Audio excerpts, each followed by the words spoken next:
Yeah, I'm not a drone guy, but this is way more my speed. The folks at HOVERAir are sponsoring this video to get me out of my home office, get a little fresh air, which is kind of a big deal. But they also wanted to talk about what it should mean when a company slaps a pro label on a consumer camera. Behold, the HOVERAir X1 PROMAX. It's a big brother upgrade to the original HOVERAir X1 I featured a little while back. I gotta watch where I'm walking here. But they also want to talk about what it should mean when a company slaps a pro label on a consumer camera. Behold, the HOVERAir X1 PROMAX. It's a big brother upgrade to the original HOVERAir X1. I featured that on my channel a little while back. Nearly everything gets beefier, more powerful, better quality, and it only gets a little bit bigger. The overall look, the overall design, it's very similar. It's a folding frame, nice and compact. There's the top-mounted battery still, the front-facing camera, and the super durable guards around the propellers, which is kind of fun because they give you these like test samples so you can try and test the durability all on your own. It's a fresh touch-up to the look that's also practical. I mean, it's a bit rounder now in that swoop to the frame. It does improve the aerodynamics. Now, the big design upgrade, there's a little display that helps the user cycle through flying modes and has cute little animations when the drone is turned on and off. Moving through modes on the buttons, we still get voice alerts, and it's easier to see what mode and what parameters you're going to use. Now, the focus here is to make the easiest following vlog camera that we can. Launch it with a single button press, let it fly for a couple minutes, have it follow you around, and then you hold out your hand and you let it land. It's your own personal cameraman. If you don't have an Instagram spouse to shoot your content, this is the next best thing. And it's probably a lot cheaper than having an Instagram spouse. The original HOVERAir performed great, so I was a little anxious about what makes this experience Pro Max.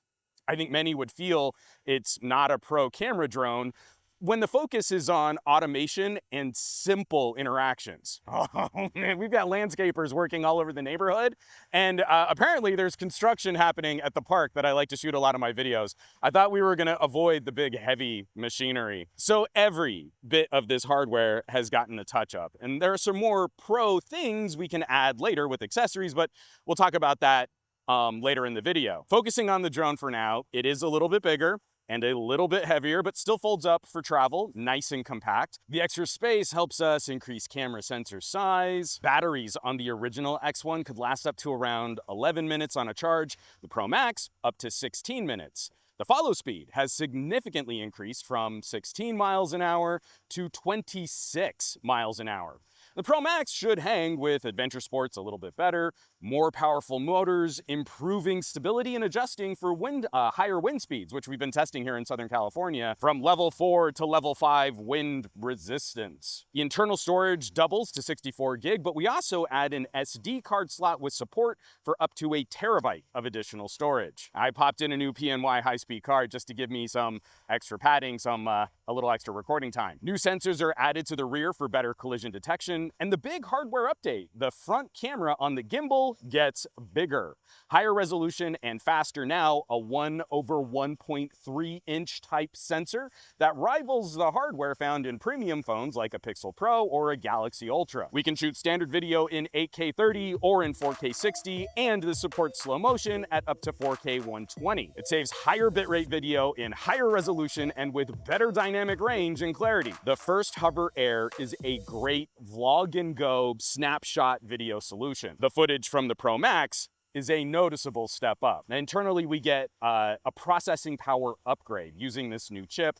HOVERAir claims improved tracking and responsiveness. And I would say the most noticeably improved mode would be that dolly track. You can have the drone follow you from behind, or it can track your face and fly backwards, kind of like a cameraman running backwards. Now, the dolly track is a lot more sure-footed, and I trust the drone will avoid bumping into stuff with that new rear sensor assembly. At least, if I need to, I can always adjust my position relative to the drone, and it will generally aim away from obstacles behind it. Now, when we saw phone processing power improve, one aspect of that performance was better subject detection in the camera app, and now devices like drones are picking up on that too. You hold it out, turn it on, it locks on you as the subject, and then it follows really well. But we're talking about a camera, and most of the video was shot on the X1 Pro Max, a few little clips and B-roll from my phone, and I am cheating a little for audio using my Saramonic Ultra. There is an audio recording mode in the camera app, but that uses your phone microphones. I don't think camera perspective audio from a drone would be really good audio to listen to, even with these quieter propellers. I did a little audio sync in DaVinci Resolve and just clicked the voice processing option using this microphone pinned to my jacket. I think the footage looks pretty good. It's like strapping a $1,000 Pixel to a drone and flying that around. Improving video quality, but keeping the concept super easy to operate, that's a tough balancing act. We saw that little Snapchat drone kind of flop. HOVERAir held onto that space with the original X1, and now they've juiced up the camera for the Pro Max. It's a little tracking vlogger camera that can compete well against options that require more traditional piloting. At this tier, I think you'd need to step up to a proper 1-inch type camera or some of the Micro Four Thirds shooters before you'd see significant improvements to image quality. And that's where the Pro Max does get a little more pro. The gesture launches are my speed. What little extra function I need is more than easily handled by the Android app. We can control the shooting modes, and there's some customization for those flight modes. And there are some manual flight controls in the app controlled over Wi-Fi that I just really haven't felt the need to use. I have been exceedingly satisfied with the core drone simplified operation. This is a completely different animal than the original HOVERAir.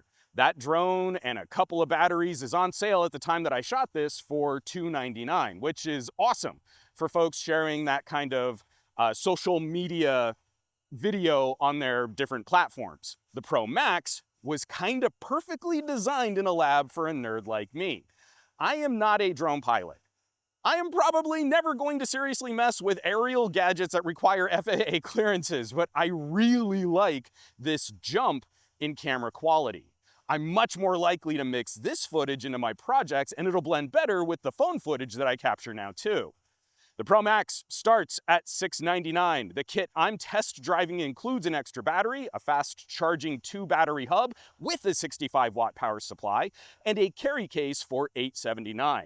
And I'll personally, after I'm done with this video, I'll be adding the ND filters for another $70. Just as a point of reference, everything that I've shot for this video, all of my B-roll, all of my samples, and all of this talking to camera, I accomplished on 2 batteries with a little room to spare. This system is modular enough to take it a lot farther. You can get a charge case that keeps topping the drone off, like the case you use for your earbuds, different tracking and control and flight sticks. There's a cold weather battery for folks who are into winter sports. And then when you're done flying it, you fold it up and you put it in a hoodie pocket. I'm a totally solo producer, and this kind of gadget streamlines a lot of the shots that would be a lot more complicated for me. I mean, even down to just minimizing the need to always carry a tripod. But like the original HOVERAir, it's immediately accessible. And I'm happy to see this follow-up and an infrastructure and new accessories that this is a company iterating and building and growing and able to put pressure on what I think is an underserved side of the market. It's a fun and easy way to get into drones. My daughter was up and running again fast, a couple minutes, and the improved capabilities of the Pro Max weren't any more intimidating to her. She's 9 now and noticed immediately that the video was higher quality. I am well pleased. I think a lot of folks get skeptical when products start adopting Pro and Pro Max LMNOP edition monikers. Often it just feels like Pro is a way to charge people more. So it's almost a relief when Pro brings some practical improvements. To sum up this video, put a nice little bow on it. A Pro gadget should be one that noticeably improves quality over the core model, and a Pro gadget should adapt to fit the creator's needs. Pro gadgets adapt to the user, not the other way around. I believe the HOVERAir X1 Pro Max earns its Pro title.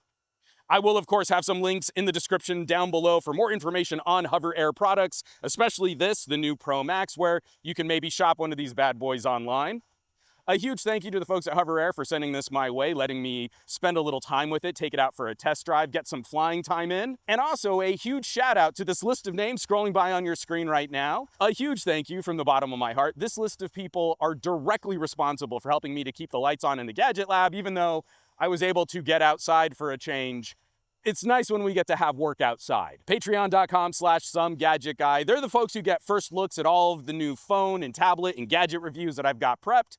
And they're just basically an amazing group of nerds, the best geeks in the universe. So I hope you'll check them out. Now, you know where you can find me around the rest of the internet, at SomeGadgetGuy, basically everywhere. But these days, trying to spend a bit more time on the Mastodons, having some fun with the Blue Skis, and a lot less so on the Facebooks and Instagrams and Threads, and definitely not on that dumpster fire site. But I will catch you all on the next video.